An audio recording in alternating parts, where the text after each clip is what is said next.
Et merci beaucoup Pascal, bonsoir à tous, bonsoir à toutes, bienvenue dans ce nouveau numéro de La France en face. Bonsoir ma chère Sonia. Bonsoir Laurent. Ravi de vous retrouver pour ce 4e numéro de notre émission événementielle sur CNews et sur Europe 1. Merci d'être aussi nombreux à nous suivre à chaque numéro et une nouvelle fois, meilleurs vœux à tous. Effectivement, belle année à tous et à notre invité Éric Ciotti, bonsoir. Merci beaucoup et belle année à vous et belle année à tous ceux qui nous écoutent ce soir. Merci et bienvenue. Vous êtes le patron Éric Ciotti de l'UDR, Union des droites pour la République, candidat à Nice au municipal. Alors au programme, la situation internationale et le nouvel ordre mondial, les enjeux européens et la souveraineté française, les sujets régaliens bien sûr, le pouvoir d'achat des Français et enfin les municipales qui approchent. Sur tous ces sujets, on vous interrogera avec Laurence. Alors on va commencer Éric Ciotti, si vous le voulez bien, par l'international, ce nouvel ordre mondial qui est en train de se mettre en place sous nos yeux. Après sa spectaculaire arrestation, Nicolas Maduro a comparu devant les tribunaux américains, accusé de narcoterrorisme. Après avoir soutenu cette opération de Donald Trump audacieuse, Emmanuel Macron a rétropédalé brusquement en nuançant, plus que nuançant, son soutien. Comment est-ce que vous comprenez ce revirement du président de la République, Éric Ciotti? C'est le macronisme dans son essence même. C'est tout et son contraire. Un jour, on émet une opinion et le lendemain, on la corrige. C'est le en même temps. C'est l'absence de ligne droite dans tous les sens du terme, c'est les oscillations permanentes et c'est ce qui décrédibilise notre pays parce que la voix de la France, elle n'est plus audible. On ne peut pas la suivre et on ne peut surtout pas la suivre sur la scène internationale. C'est pour ça que notre pays a perdu de sa grandeur, de sa force, de la puissance qu'il n'aurait jamais dû voir se dissiper à ce point. Le pays du général de Gaulle est aujourd'hui un pays qui ne compte plus ou qui compte peu. On va en parler. Toutefois, la première position d'Emmanuel Macron était semblable, similaire quasiment à la vôtre, celle d'un soutien franc, direct à la méthode trumpienne. Est-ce que vous pensez, au-delà du en même temps, qu'il a cédé aux critiques nombreuses de la classe politique française, aux injonctions parfois idéologiques? Je me suis surpris à être en harmonie avec lui, c'est assez rare. Et puis, le naturel est revenu malheureusement assez vite. Oui, peut-être a-t-il cédé à des influences dont j'ignore les origines, mais en tout cas, quelle image. Voilà, quand le président de la République de la France exprime une opinion, il n'a pas à la corriger le lendemain. D'accord. Il y a aussi votre position, soutien sans faille à Donald Trump et à son opération américaine, tout comme Sarah Knafo de Reconquête. Que répondez-vous à ceux qui affirment que c'est au mépris de la souveraineté des peuples, quel que soit le régime en place? D'abord, est-ce que Maduro avait la moindre légitimité pour occuper ce poste? Il y a eu 2 élections volées au Venezuela, et résultat non promulgué. Celle de 2024, où c'est le président González qui aurait dû diriger ce pays. On a le prix Nobel de la paix qui s'est battu, qui a été interdite d'élection. Donc il n'y avait aucune légitimité à cette présence. Je rappelle qu'il était poursuivi par la justice américaine depuis 2020 pour narcotrafic, bien avant l'élection de Donald Trump. Donc il y a un faisceau de circonstances qui atténue le choc que je peux comprendre de la perte de souveraineté d'un État, puisqu'on est allé chercher sur le territoire d'un État le président de la République. Mais il n'était pas président de la République parce qu'il n'a pas été élu. 2, c'était un dictateur sanguinaire. Je rappelle qu'il y avait 19 000 prisonniers politiques au Venezuela, qu'il y a eu 300 morts dans les récentes manifestations. Vous ne trouverez pas de défenseur ici de Nicolas Maduro, Éric Ciotti. La question, c'est, vous avez évoqué le général de Gaulle pour démarrer cette émission. Est-ce qu'on peut se réclamer gaulliste quand on défend une ligne aussi atlantiste? Mais d'abord, ceux qui convoquent le général de Gaulle, aujourd'hui, sont généralement ceux qui, de son vivant, l'ont le plus combattu. Qui peut dire ce que pensait le général de Gaulle? Le général de Gaulle disait « Les États n'ont pas d'amis, n'ont que des intérêts ». Alors, sans doute, Trump sert ses intérêts, il a été élu pour ça, mais je dis que les intérêts de la France, est-ce que le maintien de Maduro était dans l'intérêt de la France? Non. Sur le narcotrafic, ce qui se passe notamment en Guyane, ce qui se passe en Martinique, en Guadeloupe, 52 homicides en Guadeloupe, essentiellement liés au narcotrafic, tout ça, c'est aussi presque 20% du trafic de cocaïne mondial en provenance du Venezuela. Donc, moi, je dis, voilà, je ne sais pas si c'est être atlantiste ou pas, mais c'est une bonne nouvelle que ce sinistre personnage ne soit plus là. Et après tout, la politique, c'est pas que des paroles, c'est aussi de l'efficacité. Et si le régime reste en place, le régime n'a pas bougé pour l'instant Moi, ce que j'ai dit dans mon communiqué, vous avez dit, j'ai soutenu totalement Trump. J'ai dit, 1, je me réjouis du départ de Maduro. 2, il faut qu'on respecte le droit international. Et 3, c'est il faut qu'il y ait des élections. Il faut qu'il y ait un pouvoir. Il faut qu'il y ait un processus électoral. On va parler du droit international, mais est-ce que vous reconnaissez, Éric Ciotti, et vous dites souvent qu'il y a des nuances, des différences avec votre principal allié, le Rassemblement national. Est-ce que là, vous reconnaissez qu'il y a quand même une différence de taille? La réaction de Marine Le Pen est vraiment différente de la vôtre. Est-ce que vous dites que ce n'est pas une même vision, finalement, de la souveraineté et des relations internationales? De taille, non, parce que sur le... en aval et en amont, on est d'accord, que ce soit Jordan Bardella ou Marine Le Pen disent on se réjouit que Maduro soit plus là. Il y a un mais chez eux, il n'y a pas de mais chez vous. Et il y a un mais en disant mais on veut un processus démocratique pour relégitimer un pouvoir. Moi aussi. Après, Marine Le Pen va plus loin sur la méthode trumpienne et sur la souveraineté des nations qui est piétinée selon elle. Chacun a son identité. Elle, c'est elle, vous, c'est vous. Mais, en tout cas, dans une alliance... Si j'étais d'accord intégralement sur tout, on y reviendra peut-être sur l'économie, je serais membre du Rassemblement national, je viens de la famille gaulliste. Mon parti porte le nom du dernier parti créé par le général de Gaulle.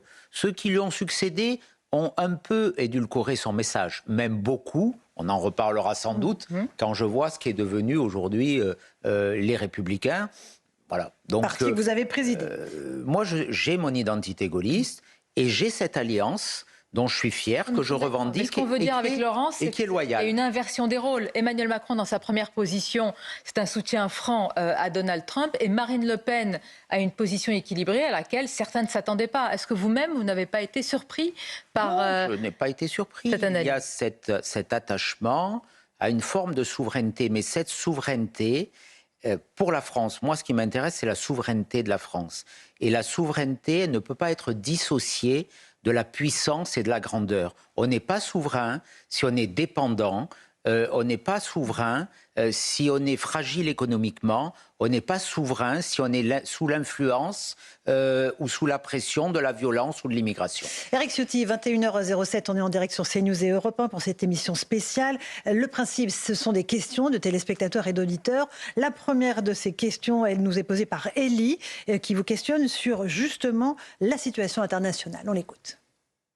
Si vous étiez au gouvernement aujourd'hui, que feriez-vous pour porter haut la voix de la France dans la résolution des conflits en général dans le monde aujourd'hui? Alors, ça rejoint ma réponse précédente. Éric Ciotti. Pour peser sur la scène internationale, il faut être respectable et respecté. Donc ça veut dire que quand on a une situation économique où on est sous une dette abyssale de 3 500 milliards d'euros, quand on est accablé de déficit, que nos services publics sont en panne, que la violence est dans nos rues, que l'immigration il faudra des décennies pour retrouver un peu de puissance alors, et de Non, et de ça peut aller vite, parce que il y a un mot qui permet d'accélérer, c'est le courage. Et c'est ce qui manque à nos dirigeants qui sont aveuglés par l'immédiateté, par la politique politicienne. Il faut retrouver de la hauteur, il faut faire des choix courageux. Et quand ils sont courageux, ils sont souvent difficiles, ou l'inverse. Le courage face à Donald Trump demain, si les États-Unis s'en prennent au Groenland, ce ne sera pas pour changer de régime. Je pense que personne n'a de doute ou ne peut attaquer le régime du Groenland comme celui du Venezuela. Alors que dire? Que faudra-t-il dire courageusement, Monsieur Trump? J'entends cet argument. Mais je crois qu'on est dans un cadre totalement différent. Le Groenland appartient au Danemark, qui est un pays membre de l'Union européenne et de l'OTAN. Voilà. L'OTAN, le pilier de l'OTAN, porteur, ce sont les États-Unis. Je considère d'ailleurs que la France a commis une faute en réintégrant le commandement intégré de l'OTAN. Vous reviendriez en arrière, vous? En tout cas, moi, quand j'ai été candidat à la primaire en 2021, c'était dans mon programme. Le général de Gaulle, vous savez, il a fait très peu d'erreurs. Je crois qu'aujourd'hui, on peut regarder, il y a zéro faute. Il y a zéro faute dans son bilan. et il nous en avait fait sortir.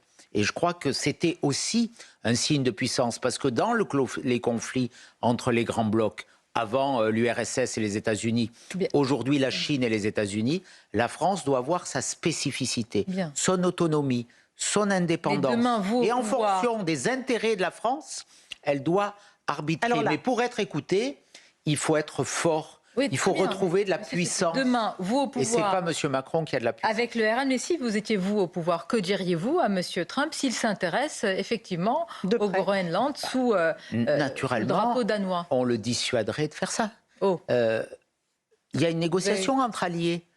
Il y a une discussion. Mais il faut être respecté. Regardez la voix de Giorgia Meloni. Elle parle aux États-Unis. Elle est respectée.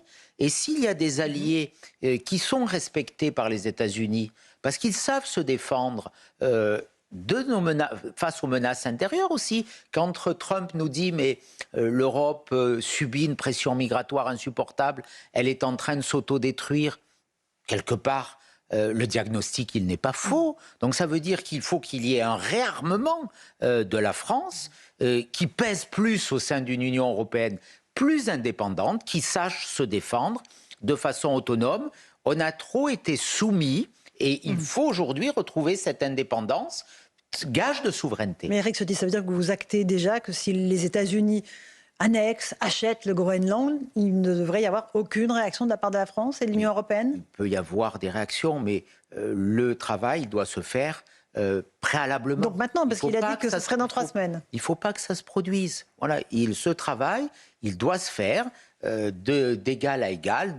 L'Europe a une puissance, mais quand je vois que des pays européens, comment voulez-vous que l'Europe réagisse si on a ce bouclier américain avec des armes achetées aux Américains, et notamment les avions. Le Danemark possède les avions, les F-16 américains, et donc qui d'ailleurs ne peuvent être utilisés qu'avec l'accord des États-Unis. Donc ils auraient mieux fait d'acheter des Rafales, qui sont de meilleurs avions. Sur l'Allemagne, alors qu'ils se réarment, un effort inédit de réarmement. Oui, mais il faut savoir où on achète les armes aussi. C'est important. Et pas aux États-Unis. Également. C'est ça aussi le signe de l'indépendance. Alors le signe de l'indépendance, mais je note que vous dites toujours au sein de l'Union européenne. Au final, les macronistes ne disent pas autre chose, Éric Ciotti. Ils disent la puissance et la grandeur, elle ne peut que se concilier, que s'harmoniser au sein de l'Union européenne. Moi, je crois en l'idée européenne, à la paix qui a été associée à l'idée européenne, mais je ne crois pas à cette Europe supranationale qui efface les frontières, qui efface les identités, qui efface les spécificités. Beaucoup d'erreurs ont été commises par cette Europe technocratique, le nucléaire, l'immigration, l'automobile. On a le sentiment d'une autodestruction. L'espace européen, les presque 500 millions d'habitants, le marché européen, la culture européenne, les racines de la civilisation européenne, c'est tout cela qui doit être remonté, et pas une Europe de petits technocrates qui veut donner des leçons au monde entier alors qu'on n'a pas les moyens de le faire. Il faut retrouver un message européen. Mais face à la guerre des blocs, et notamment de la Chine et des États-Unis, le positionnement européen est celui qui peut peser de façon beaucoup plus forte. Et la France doit être le leader de cette Europe puissance. Mais que pèse la France, Éric Ciotti? Aujourd'hui, plus grand-chose. Dans moins de 10 jours, l'accord du Mercosur sera signé. C'est une humiliation. Contre l'avis de notre pays. C'est une humiliation. L'Europe s'est faite avec l'axe franco-allemand. C'était ce qu'on appelait à un moment Merkel, Sarkozy, Beaucoup parlaient du mythe, Kohl, Mitterrand, oui. Mais il y a eu ce couple. Aujourd'hui, c'est plus du tout, c'est une séparation, c'est un divorce. On est relégué parce qu'il y a les pays qui ont bien géré, et notamment qui ont des situations budgétaires saines, et puis il y a ceux qui aujourd'hui ont perdu de la crédibilité parce qu'ils ont fait n'importe quoi.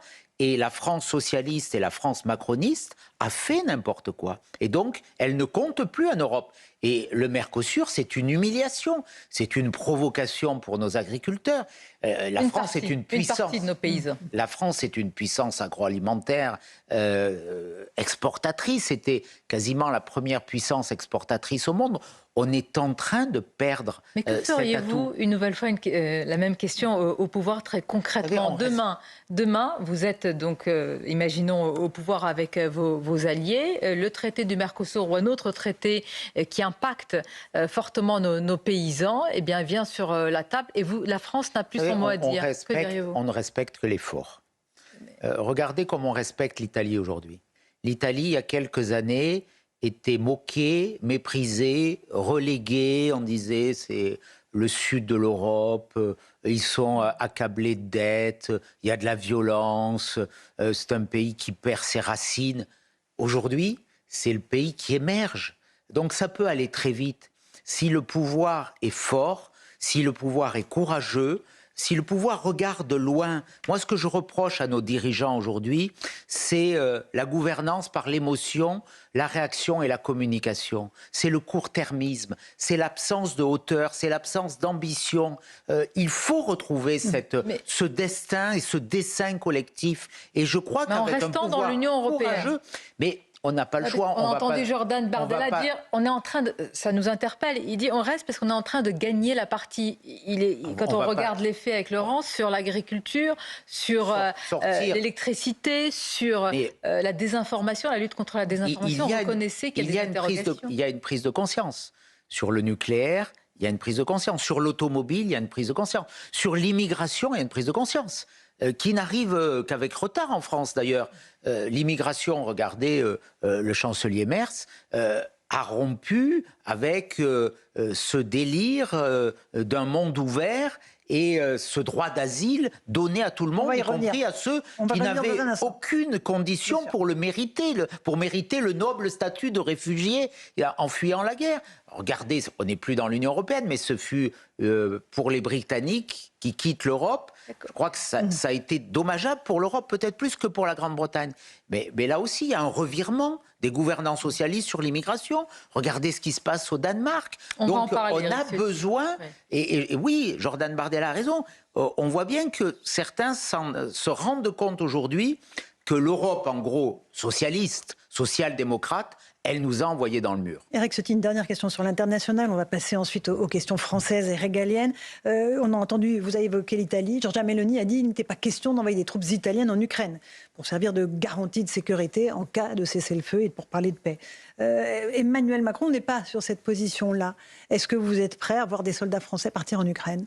Je suis très réservé sur cette position et même j'y suis opposé. Ce n'est pas aux soldats français à assurer cette mission. Je suis très réservé. Nous sommes invités par le président de la République jeudi à l'Élysée pour parler de cette initiative. Personnellement, je suis, je le dis, très sceptique et très réservé sur l'idée d'envoyer des troupes françaises en Ukraine. Prochain sujet dans quelques instants, ce sera le pouvoir d'achat, le budget. Mais tout d'abord, on continue d'évoquer, et vous en avez parlé, les questions régaliennes. Un sujet et puis une polémique aujourd'hui, Éric Ciotti, c'est un livre islamique. Alors, on ne va pas citer le titre pour ne pas également faire de publicité ce soir, mais c'est un livre qui présente comme positive la mise à mort des homosexuels et la haine des juifs et des chrétiens. Il est en vente à la FNAC. Il est accessible également via le Pass Culture. Il a été popularisé via des influenceurs islamistes. Comment vous expliquez la faiblesse des réactions par rapport à cela ? C'est insupportable, c'est une abomination, et là encore, ça traduit un manque de courage. C'est une forme de lâcheté. Il faut réagir. On ne peut plus subir ces provocations. Donc, notre nation a le devoir, c'est même pas une option, c'est un devoir d'opposer une fermeté qui soit indestructible, qu'on ne puisse pas franchir face à ces provocations. C'est ahurissant qu'il y ait ces livres en vente. Et c'est le site de la FNAC et cela a été retiré. C'est ahurissant, vous attendez une réaction de la ministre de la Culture, de l'exécutif ? Le gouvernement doit réagir, le ministre de l'Intérieur. Il y a des voies légales pour interdire des livres de cette nature. Au-delà de ça, sur la question des influenceurs islamistes, des prédicateurs, on a énormément de mal, évidemment, à les expulser. On a eu de nombreux exemples par le passé. Demain, comment faire face au refus de ces pays de les reprendre ? Je pense notamment à l'Algérie. Là encore, vous évoquez l'Algérie. L'Algérie, on a eu beaucoup de discours forts et des actes très faibles. Le ministre de l'Intérieur dit que la méthode forte a été utilisée. Oui, quand on voit que l'ambassadeur de France à Alger, ou le consulat, se réjouissait qu'on avait augmenté le nombre de visas octroyés aux Algériens, je crois rêver. Je crois que l'année dernière, la France a accordé aux ressortissants algériens 250 000 visas. En retour, il y a eu à peine quelques centaines de laissez-passer consulaires, c'est-à-dire des étrangers arrivés en France depuis l'Algérie de façon illégale, qui ont été récupérés par l'Algérie après qu'une décision d'éloignement ait été prononcée. Mais faut-il pour autant punir tous ces ressortissants algériens ou ces étudiants algériens qui viennent aussi en France ? Quand on met en regard ces deux chiffres, c'est insupportable. Mais si l'Algérie veut avoir une relation durable, de confiance avec la France, si des Algériens veulent venir étudier en France, eh bien, il faut que les autorités algériennes assument leurs responsabilités et qu'on n'ait pas l'idée d'imposer cet équilibre dans nos relations bilatérales. C'est encore une fois le signe d'une faiblesse coupable. Éric Ciotti, est-ce qu'on peut vraiment parler d'égal à égal ? Vous-même, vous avez parlé de l'Algérie comme d'un État voyou. Or, c'est quand même un pays, un État avec lequel nous devons avoir des relations dans la lutte contre le terrorisme. Est-ce qu'on peut construire une relation en parlant ainsi d'un autre pays ? C'est une dictature. Il n'y a pas d'autre terme. Et un État voyou, vous dites. Et c'est une dictature qui joue sur la haine de la France par rapport à une caste politique qui se maintient au pouvoir contre le peuple en jouant sur cette rente mémorielle. J'utilise le mot que d'autres ont convoqué. Donc c'est insupportable. Et là aussi, la seule réponse crédible, c'est la force, c'est la fermeté. On ne peut plus subir ce déséquilibre dans nos relations, qu'on subisse tout et que de l'autre côté, il n'y ait aucune concession. En attendant, les maires de France sont toujours obligés de marier des OQTF qu'on n'arrive pas à expulser. Vous avez tenté à l'Assemblée nationale de faire passer un texte qui a été rejeté. Rien ne change. Absolument. J'avais, avec mon groupe, le groupe UDR, nous avions, au mois de juin dernier, défendu toute une journée face à l'obstruction de tous les partis de gauche et face à l'absence de tous les autres partis, un texte pour dire que quand on subit une OQTF, c'est-à-dire une obligation de quitter le territoire français, qu'on n'a plus rien à faire en France, on n'a pas à se marier. C'est Robert Ménard qui avait été poursuivi par les tribunaux. Il y a un maire aujourd'hui qui vient de démissionner avec tout son conseil municipal parce que lui aussi, il est menacé de poursuite parce qu'il, courageusement, il refuse de prononcer le mariage d'un clandestin. Donc, moi, ce texte, il aurait dû passer. Mais là, vous voyez... Qu'est-ce qui s'est passé? Vous avez dit tous les partis, c'est-à-dire vos anciens alliés, vous les mettez dans ceux qui ont bloqué un tel texte. Les seuls qui ont soutenu ce texte, c'est le groupe UDR qui le portait et le Rassemblement national. Tous les autres, par abstention ou par opposition, finalement s'y sont opposés. Il n'y avait aucun député LR ce jour-là. Monsieur Wauquiez avait dit c'est un texte UDR, donc vous ne venez pas. Voilà. Mais quand on en est à de médiocres considérations politiciennes sur des sujets aussi graves, ça conduit notre pays à l'échec. On vous a accusé des mêmes réactions politiciennes. Ici même, Charles Rodwell, député macroniste, a dit oui, mais Éric Ciotti, dans sa niche parlementaire, a préféré prioriser la Marine Le Pen et la situation de justice autour de l'exécution provisoire plutôt que la question des OQTF. On avait trois textes. J'avais d'ailleurs retiré pour favoriser la libération de Boualem Sansal, et je l'ai fait à la demande du gouvernement, pour ne pas provoquer à l'époque, parce que le pouvoir algérien. La décision de son jugement intervenait 2 jours après. Dans un esprit de responsabilité, on en avait convenu avec Marine Le Pen d'ailleurs tous les deux, on avait décidé de ne pas prendre un risque qui faisait peser une menace sur la libération de Boualem Sansal. Ça n'a eu aucun effet sur la condamnation. Mais nous l'avons fait. Le deuxième était sur la question de l'inéligibilité, pas de Marine Le Pen, de façon générale, sur cette injustice de l'exécution provisoire qui prive un justiciable, quel qu'il soit, d'une capacité d'appel en matière électorale. Et c'est une injustice. Et le troisième était sur la question des mariages. Voilà, M. Rodwell, il a rédigé un rapport remarquable d'ailleurs sur le coût de la relation des accords de 68 avec l'Algérie, qu'il chiffre à 2 milliards d'euros. Donc on revient à l'Algérie. À un moment, il faut arrêter de faire la politique politicienne, il faut penser à l'intérêt du pays, et c'est ce que j'ai regretté de la part de mes anciens amis, pour certains, d'autres le sont demeurés, de LR. Éric Ciotti, 21h25, on est en direct sur CNews et sur Europe 1 dans La France en face. On continue à évoquer les questions de sécurité et on écoute une question de Français qui vous interpelle sur ce sujet. Bonjour Monsieur Ciotti, je m'appelle Frédéric, je suis de Marseille. Je voulais savoir que comptez-vous faire pour améliorer la sécurité des citoyens français? Alors, votre réponse, Éric Ciotti. Alors, il faudrait des heures pour y répondre, mais là encore, une ligne directrice. D'abord, une réponse pénale plus ferme et mieux exécutée. Ça veut dire plus de places de prison, 100 000 places de prison. Aujourd'hui, on a 83-84 000 détenus pour 62 000 places. Sous la présidence de Nicolas Sarkozy, 7 000 places avaient été construites, 1 200 sous M. Hollande. On en est à peine à 2 000 sous M. Macron. Donc c'est un angle mort, parce que quand il n'y a pas de place, eh bien, il y a une forme de limitation de la peine qui ne dit pas son nom, mais qui s'opère. Premier point. Il faut ensuite une présence policière beaucoup plus forte, beaucoup plus de moyens. En 50 ans, on a divisé par 2 les moyens consacrés à la sécurité. Quand vous dites c'est une guerre. Vous en prenez... Tous les gouvernements, et j'en prends...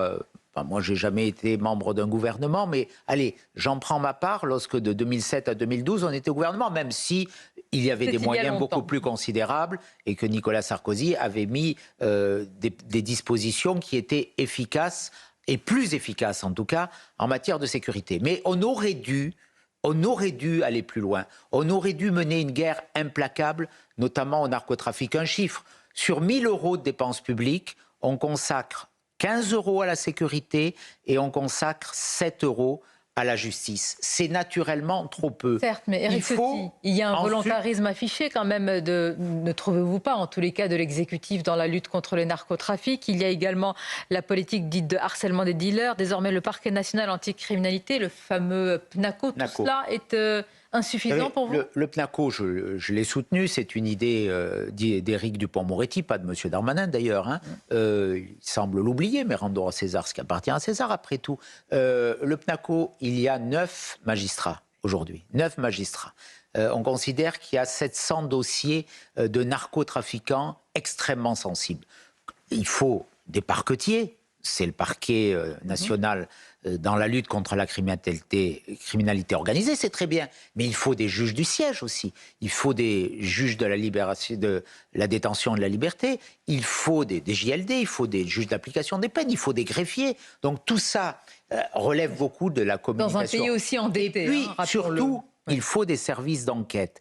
Et là, j'en veux beaucoup à M. Darmanin, qui a démantelé la police judiciaire en France. On a une police judiciaire qui est sans doute une des meilleures au monde. Quand il y a des enquêtes difficiles, elles sont systématiquement élucidées parce qu'on a des policiers qui maîtrisent des techniques d'enquête remarquablement. Pour de basses raisons, et j'allais dire sans doute des arrière-pensées politiciennes, pour mieux contrôler la police judiciaire au plan politique, eh bien, on a dilué la police judiciaire. Aujourd'hui, c'est un affaiblissement. On attend toujours le grand plan de soutien à l'investigation. Moi, je crois en l'investigation. Les policiers, ils doivent enquêter. Ils doivent être sur le terrain. C'est la mission de la sécurité publique. Ils doivent maintenir l'ordre. C'est notamment les moyens des forces mobiles de sécurité. Mais ils doivent surtout enquêter, aller traquer les délinquants et aller les déférer devant la justice. Ben, Nous sommes surendettés. C'est une question de priorité. Il y a un mot qui manque. Voilà, ces 2 chiffres. On a divisé par 2 depuis, je reviens au général de Gaulle, sécurité, justice et défense étaient 6% de notre richesse nationale. Aujourd'hui, c'est à peine 3%. Alors que la menace, elle a explosé. Eh bien, il faut faire des choix différents. Au lieu de multiplier les dépenses sociales, notamment pour l'immigration, au lieu de donner des allocations à des gens qui ne travaillent pas et qu'on devrait remettre au travail, eh bien, mettons ces moyens sur notre défense, sur notre protection. Moi, je souhaite, et je proposerai prochainement une initiative importante là-dessus, que la sécurité, que la valeur sécurité ait dans la Constitution la place suprême. C'est-à-dire quelle initiative précisément? Il faut une réforme constitutionnelle. il faut que la sécurité, aujourd'hui, c'est ce qu'attendent toutes les enquêtes le démontrent. Nos concitoyens veulent de la sécurité et ceux qui les dirigent ne leur offrent pas cette sécurité. C'est une question de volonté, vous savez aussi. Beaucoup peuvent entendre ce que vous dites. Il y a un mot qui manque quand on veut lutter contre les narcotrafics notamment, et on répond à Frédéric et à Marseille, Dieu sait, quand on voit l'explosion des narcomicides, que c'est un sujet majeur, c'est le mot frontière. Quand on veut un tarissement des produits, c'est le mot frontière. Mais c'est aussi Schengen. Vous avez raison. Est-ce que ce n'est pas l'angle mort d'ailleurs, y compris Bien sûr, j'évoquais tout à l'heure dans mon idée de l'Europe.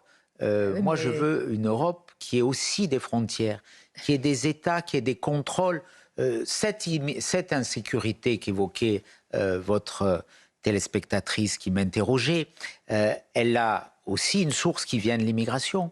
Les chiffres sont clairs, c'est pas moi qui les donne, ça va une nouvelle fois faire des polémiques, mais on voit bien que sur certains types de délits, notamment dans les transports, notamment dans les grandes villes, le ministre de l'Intérieur l'a dit lui-même, soyons est une source clairs. Première de la violence, de la délinquance.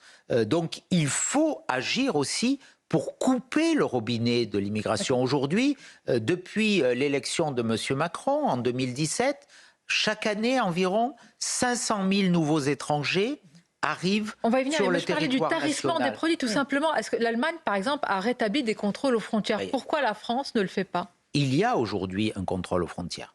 Vous passez la frontière assez souvent. Il y a une dérogation. Il y a beaucoup de contrôles. Il y a une dérogation à l'accord cadre de Schengen. Oui, il y a des contrôles dans mon département, notamment pour regarder les flux migratoires, notamment à Menton ou au péage de la Turbie. Ils existent, soyons honnêtes, mais ils sont aléatoires. Ils ne sont pas systématiques. Donc il faut remettre plus de contrôles. Il faut aussi avoir la capacité, parce que vous savez, là, ces contrôles, ils visent l'immigration illégale. Mais on a une telle naïveté qu'on a favorisé finalement. L'immigration illégale, elle est quelque part, pour ceux qui veulent venir sur notre territoire, ce n'est pas le vecteur le plus choisi. Il suffit d'arriver à la frontière et de dire « je suis demandeur d'asile ». Et là, vous avez tous les droits. Et vous engagez dans un long processus qui peut durer des années et qui, dans 95% des cas, va vous garantir de rester en France avec une allocation, l'allocation pour demandeurs d'asile, qui est, selon, si un hébergement, c'est 7 € à peu près par jour. S'il n'y a pas d'hébergement, c'est 14 €. Donc la personne, elle arrive de façon illégale, elle dit « je suis opprimée dans mon pays », parce que certains droits ne sont pas respectés, des pays qui ne sont pas en guerre, et la France, eh bien, accueille cette situation. Un chiffre, en Île-de-France, savez-vous que ce soir, alors ce soir c'est une période de grand froid, mais allez prenons le mois d'août, 50 000 chambres d'hôtel en moyenne sont payées par la préfecture de région Île-de-France pour l'essentiel pour des étrangers en situation de demandeurs d'asile. C'est 1,2 milliard par an, c'est pas normal. Éric Ciotti, on va laisser un téléspectateur, un auditeur vous poser une question à ce sujet, Hugo, sur la politique migratoire que vous mettriez en place si vous accédez au pouvoir. Bonjour Monsieur Ciotti, je suis Hugo, j'ai 52 ans, j'aurais une question à vous poser. Quelle politique comptez-vous mettre en place sur la question migratoire ? Peut-être pour préciser un peu, parce que ce sont des questions aussi larges et nos téléspectateurs et auditeurs veulent avoir votre programme, votre projet. Et c'était quand même une question au cœur aussi de la question européenne. Éric Ciotti, là encore, quand on veut changer le braquet sur l'immigration, vous êtes autour de la table européenne, vous avez fait partie, je parle de vos anciens amis LR qui sont dans le parti de Mme Ursula von der Leyen. Est-ce que véritablement, de l'intérieur, on peut promettre ces changements, même ce basculement que vous décrivez depuis le début de cette émission? Sans doute pas avec Mme von der Leyen, parce qu'elle est, je dirais, la figure d'une Europe qui a échoué, d'une Europe naïve, d'une Europe faible, d'une Europe ouverte à tous les vents migratoires, de l'Europe qui s'est trompée. Donc, bien sûr qu'il faut changer de braquet, de paradigme, bien sûr qu'il faut protéger nos frontières, qu'elles soient internes, pour reconstituer des États ou qu'elles soient externes. Là encore, l'Italie a vu ses flux migratoires considérablement chuter. Mais comment ? Avec des accords avec l'Algérie ? D'abord avec des accords avec la Tunisie. Donc elle s'entend très bien avec l'Algérie, la Tunisie, le Maroc. Avec la Tunisie et avec la Libye. Donc il faut des accords internationaux qui passe par le dialogue, et un dialogue avec derrière une forme de fermeté aussi. Donc ça, c'est indispensable. Il faut rendre notre modèle social beaucoup moins attractif. Regardez ce qui se passe en Grande-Bretagne. Premier ministre socialiste, qui vient de réduire considérablement les conditions du regroupement familial. Regardez ce qui se passe en Allemagne. Là aussi, il y a une rupture totale avec ce qu'avait fait Mme Merkel, de façon très erronée d'ailleurs. Ça a été une faute, sans doute la plus grave qu'elle ait commise, avec cette ouverture, notamment en 2015, qui a ouvert la voie à des millions de migrants, et notamment ceux qui ont commis les attentats des terrasses, du Bataclan, du Stade de France à Paris, où la personne qui est arrivée par l'Italie et qui a assassiné dans la basilique Notre-Dame de Nice ces 3 chrétiens dans ma ville, au cœur de la ville de Nice. Donc il y a cette responsabilité, il y a cette faute. Et aujourd'hui, nous devons rompre encore une fois avec cette naïveté. Donc sur l'immigration, il faut arrêter de financer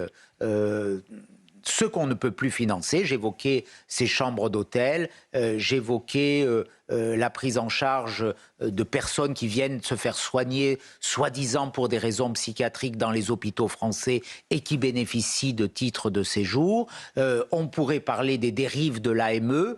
C'est extrêmement choquant quand même qu'un retraité aujourd'hui qui ne peut pas se payer une assurance maladie complémentaire parce qu'elles sont très chères et le gouvernement va les faire augmenter encore plus, et une prise en charge, un reste à charge important pour lui, alors qu'un étranger arrivé en situation irrégulière, donc de façon illégale, on lui paye tout à 100%. C'est ça que ne comprennent plus les Français. Il faut qu'on avance, c'est ça qu'on vient de changer. Il faut qu'on avance 21h37 pratiquement sur CNews et Europe 1. Vous avez raison. On va évoquer dans un instant le budget et les questions de pouvoir d'achat. Juste avant cela, un point sur les suites de la commission d'enquête autour de l'audiovisuel public et son rapporteur qui fait partie de votre parti, l'UDR, Charles Aloncle. A priori, cette commission d'enquête va reprendre. Elle avait été suspendue.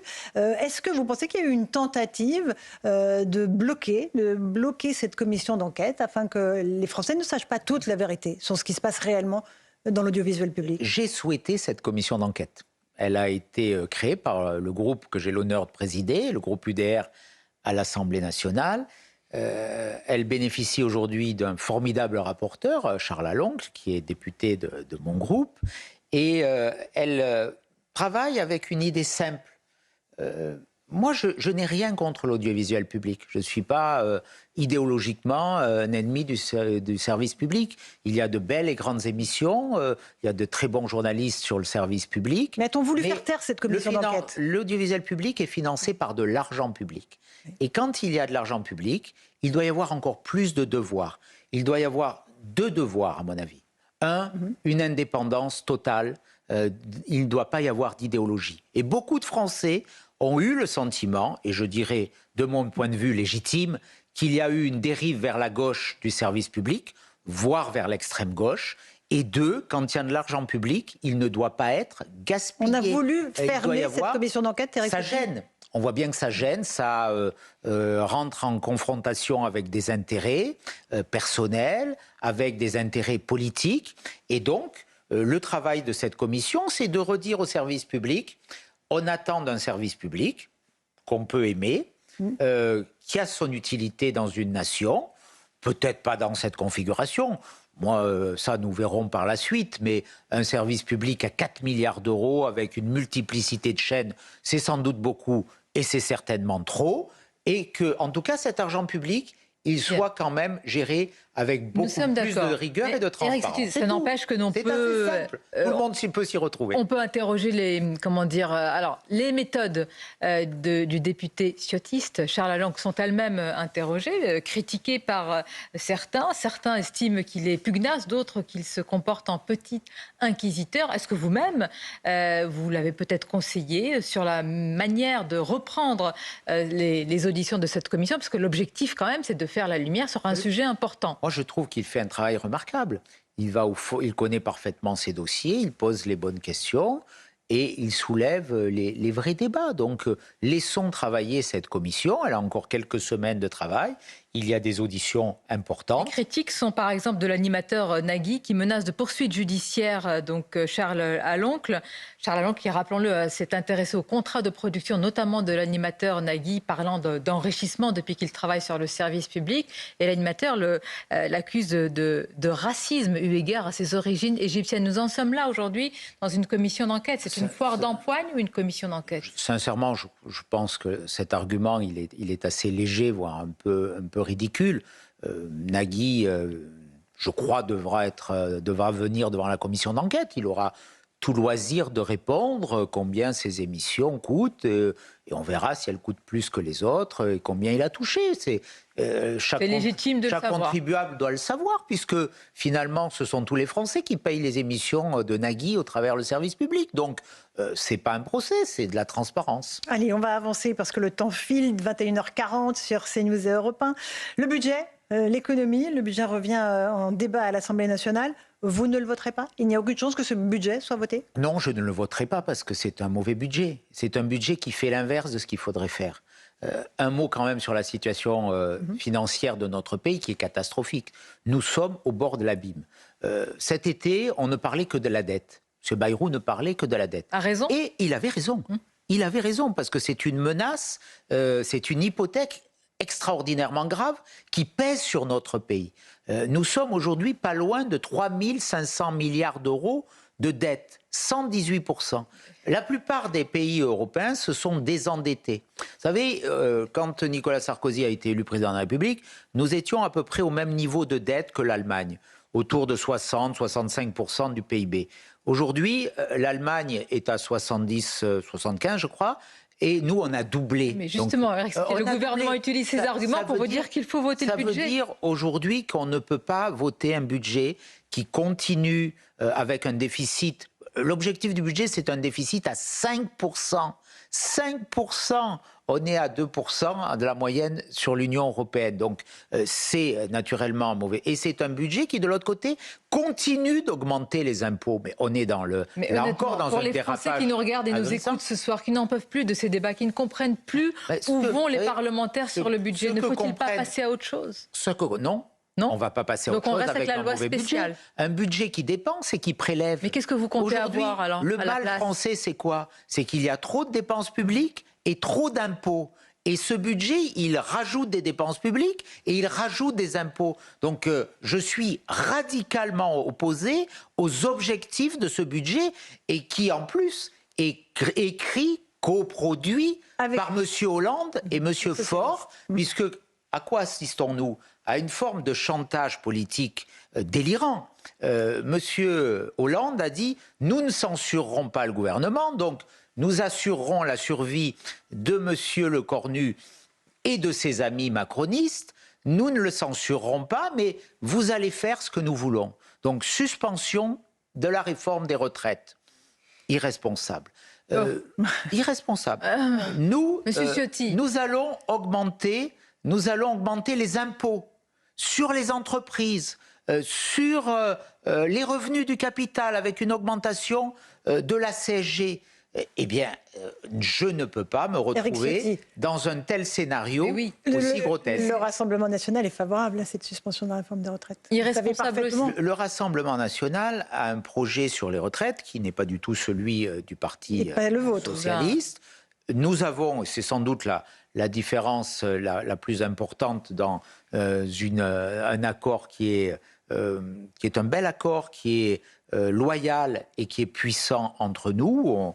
On est à 99% d'accord sur tout, sur l'immigration. Les retraites, c'est le cœur du réacteur, mais, aussi en France. J'ai entendu pendant des années critiquer le Rassemblement national sur la question des retraites. Et notamment dans mon ancienne famille politique. Vous-même d'ailleurs. Moi, j'ai soutenu la réforme des retraites. Oui. J'ai soutenu. Et donc vous-même, vous critiquiez sa position du RN. Parce que je considère que compte tenu de l'évolution démographique, oui, il faudra sans doute travailler un peu plus si on veut perpétuer le régime par répartition, mais ça ne suffira pas. C'est pour ça que je souhaite aussi qu'on commence à introduire une dose de capitalisation.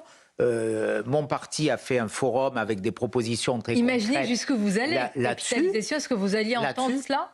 Mais nous le porterons. Je pense que c'est l'avenir qui va le commander. Mais quand je vois LR, qui est aujourd'hui... LR, c'est pas LR, c'est les amis de M. Wauquiez d'ailleurs, hein, à l'Assemblée nationale, qui ont laissé passer ce budget écrit par M. Hollande, qui après avoir dit non, jamais il faudra toucher aux retraites, disent oh finalement c'est pas grave. Et ils font ce procès au Rassemblement national.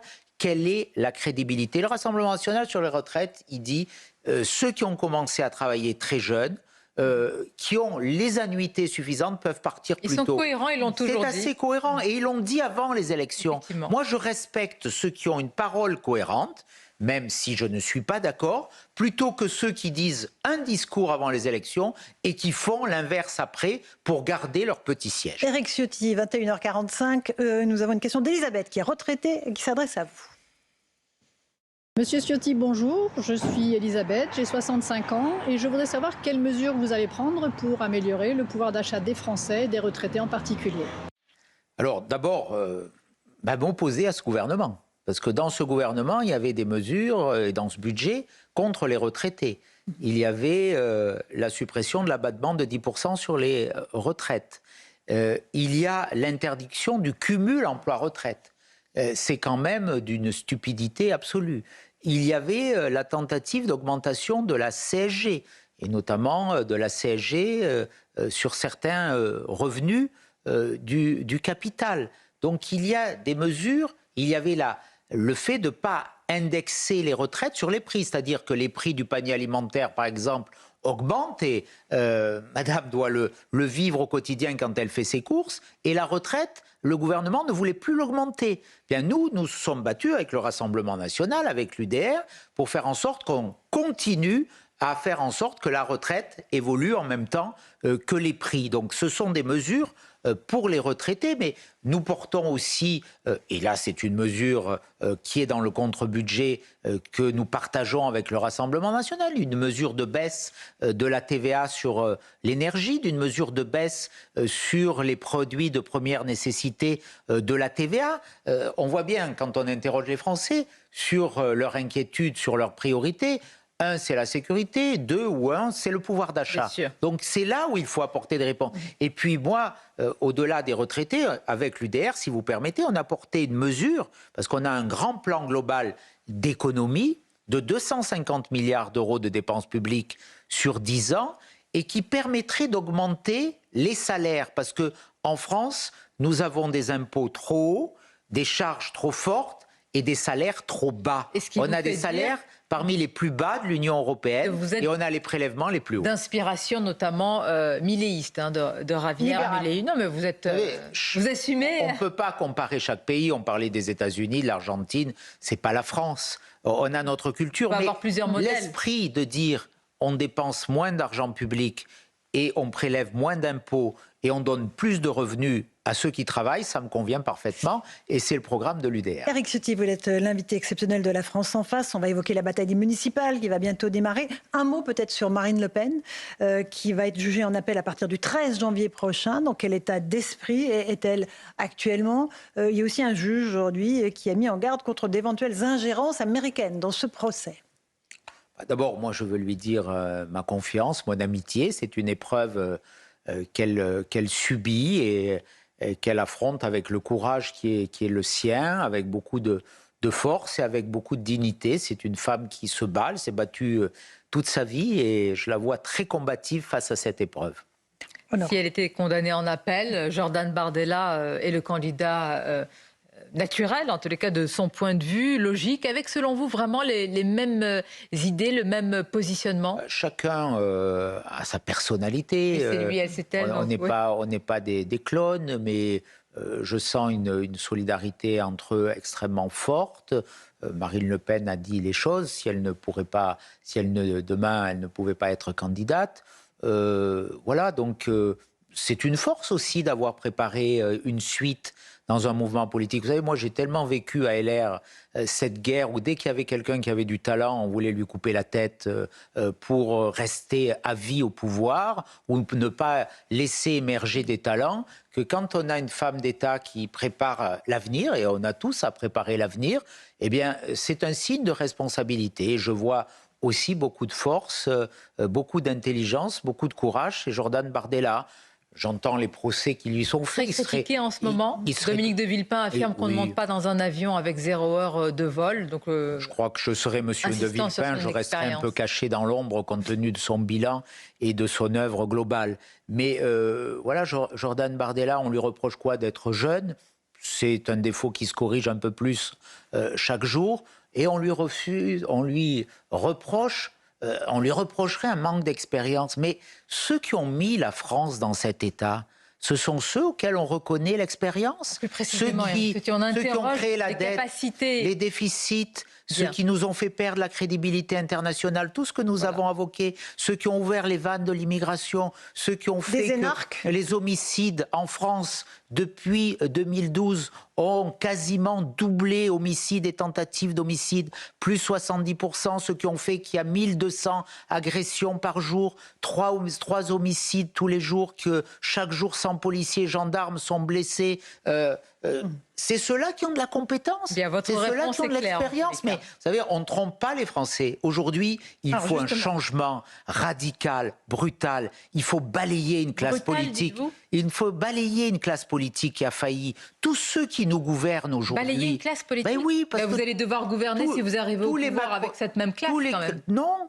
Il y aura de nouveaux élus. Il y aura une nouvelle majorité. Tous les élus macronistes, de M. Wauquiez à M. Attal, à M. Philippe, ils sont tous aujourd'hui complices de ce bilan. M. Wauquiez, il a les oreilles qui sifflent ce soir. Oui, mais c'est son choix. Au lieu de m'avoir suivi dans l'Union des droites l'année dernière, il a préféré suivre M. Macron. Voilà où on en est. S'il m'avait suivi l'année dernière, on n'aurait pas perdu 18 mois. On aurait engagé le redressement du pays. Jean-Louis, qui est bouché, a une question à vous poser, Éric Ciotti. Bonjour, Jean-Louis Boucher, 62 ans. Monsieur Ciotti, est-ce que vous ne regrettez pas de vous être rapproché de Marine Le Pen il y a 1 an et demi? Je vais vous envoyer mon livre qui s'intitule « Je ne regrette rien ».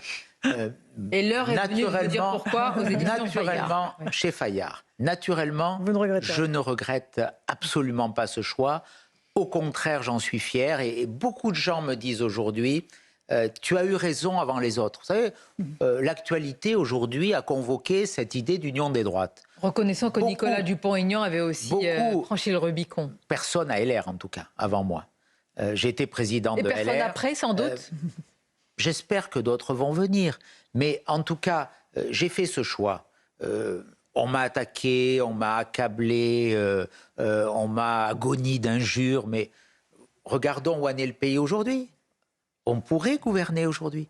LR pourrait être dans une vraie majorité de droite avec le Rassemblement national.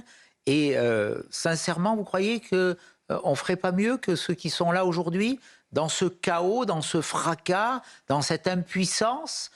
Ceux qui se sont opposés à cet accord, ils ont été les fossoyeurs de notre nation. Et je leur en veux parce qu'ils portent une lourde responsabilité. Nice, parlons de Nice, de la bataille des municipales qui démarre avec votre candidature, évidemment celle de Christian Estrosi, qui est aussi le vice-président du mouvement Horizon, présidé par Édouard Philippe, qui lui-même a demandé la démission d'Emmanuel Macron. Monsieur Estrosi est donc dans l'opposition à Emmanuel Macron? Ça dépend les jours, ça dépend les moments, ça dépend les circonstances, les lieux, les interlocuteurs. Moi, ce que je sais, c'est que Monsieur Estrosi, il avait tourné le dos à François Fillon en 2017, avant le premier tour, pour accueillir M. Macron, pour inviter les Niçoises et les Niçois à soutenir M. Macron.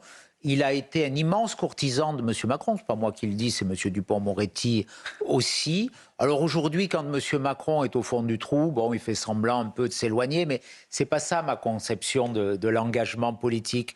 Pour moi, la politique, c'est une affaire de conviction, ce n'est pas une affaire d'opportunisme ou de circonstances. Il faut être droit, il faut garder une feuille de route. Moi, j'ai des valeurs, je suis un homme de droite. Je n'ai jamais dévié d'un iota de mes valeurs et de cette volonté de servir ma ville et le pays. Un homme de droite qui peut aussi travailler avec des gens de gauche. On a lu ce matin dans Nice Matin, très bonne lecture, que sur votre liste, il y aurait des personnalités venues d'horizons différents, notamment de la gauche. Pas d'horizon. Voilà, de sensibilités différentes. Il y aura des gens qui seront choisis pour leurs compétences.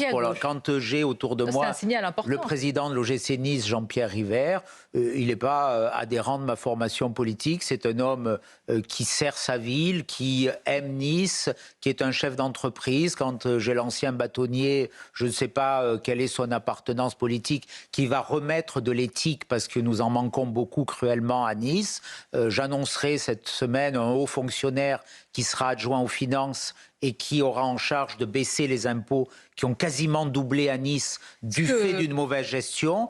J'ai une ancienne préfète qui gérera la sécurité parce que c'est le premier problème à Nice, la violence qui gagne nos rues. Eh bien, ce sera une liste de compétences et puis aussi de changements parce que on ne peut pas rester 50 ans, on ne peut pas rester 18 ans maire, voire plus, s'il devait y avoir une réélection, qui n'aura pas lieu, je vous rassure. Enfin, je ne sais pas vous rassure. Mais en tout cas, Christian Estrosi, vous savez, il a été élu en 83 au conseil municipal de Nice. Le mandat prochain, il se terminera en 2033. Ça fait 50 ans. Sincèrement, en démocratie, est-ce qu'on peut rester il a été élu, 50 ans Oui, mais est-ce qu'on est aussi, sans beaucoup d'adversaires en face? Est-ce que là, il y a un vrai choix à faire. Et j'invite les Niçois à faire ce choix, d'oser le changement pour plus de sécurité, pour plus de proximité, pour une politique à dimension humaine avec moins de communication, moins de tout ce qui fait un peu ces paillettes, cette communication outrancière au détriment de la vie quotidienne des gens, de la sécurité. Dernier mot là-dessus. Pour les anciens, pour les jeunes. À Cannes, Éric Ciotti, vous soutenez David Lisnard. Oui, d'accord. Alors qu'il y a un candidat Rassemblement National. Oui. C'est cohérent? On a un accord, enfin, c'est pas un accord, on a une amitié locale. Moi, j'ai soutenu David Lisnard contre LR, d'ailleurs, à l'époque, puisque M. Copé et Mme Tabarot soutenaient un autre candidat, en l'occurrence M. Tabarot frère, contre David Lisnard. C'est quelqu'un que j'apprécie. Nous siégeons dans la même majorité au département. Il a été mon vice-président du département. Je connais sa capacité à gérer la ville. Et tout ça se fait en très bonne intelligence avec le rassemblement. On lui posera la question. Il est l'invité de la Vous lui poserez la question. Bien. On a un accord national avec le Rassemblement national et l'UDR. Dans la totalité des villes, il y a quelques toutes petites exceptions dans les Alpes-Maritimes. Mais je soutiens en Menton Alexandra Masson, Brianne Masson à Cannes. Donc l'essentiel, en tout cas sur la métropole de Nice, il y a un accord total entre nous. Et nous sommes à quelques encablures donc, de Saint-Tropez, dans cette belle région. Brigitte Bardot, donc les obsèques auront lieu demain. Vous avez été heurté, Éric Ciotti, par les critiques, par les attaques, par certaines prises de position autour de Brigitte Bardot, de l'hommage finalement. Est-ce que vous estimez qu'elle n'a pas eu l'hommage qu'elle méritait? Et je rappelle que ces critiques, en grande partie venues de la gauche, mais pas seulement, eh bien, ciblaient certaines de ces prises de position qui ont été qualifiées de racistes. Je crois que ces positions étaient indignes. D'abord, dans tout deuil, on doit avoir une période de recul, de respect, de dignité. Elle n'a pas eu droit à cette dignité qu'on attend de responsables publics. J'ai vu des mots outranciers, naturellement, à l'extrême gauche, au parti socialiste. Tout ça abîme la France parce que Brigitte Bardot s'était rappelé tout à l'heure dans l'émission de Pascal Praud, c'est une immense figure française, c'est un monument français. Elle fait partie aujourd'hui de notre histoire et de notre belle histoire. Vous l'avez connue personnellement? Donc, non, je ne l'ai pas connue personnellement, mais moi j'avais exprimé le vœu qui est cet hommage. Je comprends que la famille, face aux polémiques, veuille pas rentrer dans ces débats. Mais je dis quand même, voilà, c'est cette France qu'on aime. Alors, c'est pas la nostalgie du passé, mais c'est une belle France, c'est une France lumineuse, c'est une France qui faisait rêver le monde. Est-ce que la France fait rêver aujourd'hui avec Madame Panot à l'Assemblée nationale? Bon, ce n'est pas le même genre de beauté. Merci beaucoup Éric Ciotti. En tout cas, les obsèques de Brigitte Bardot seront à suivre en direct sur CNews. Merci beaucoup d'avoir été notre invité dans la France. Merci à vous Sonia. Dans un instant, c'est Maëlle Hassani que vous retrouvez sur Europe 1 et Gauthier Lebret sur CNews. Bonne soirée à vous, à demain.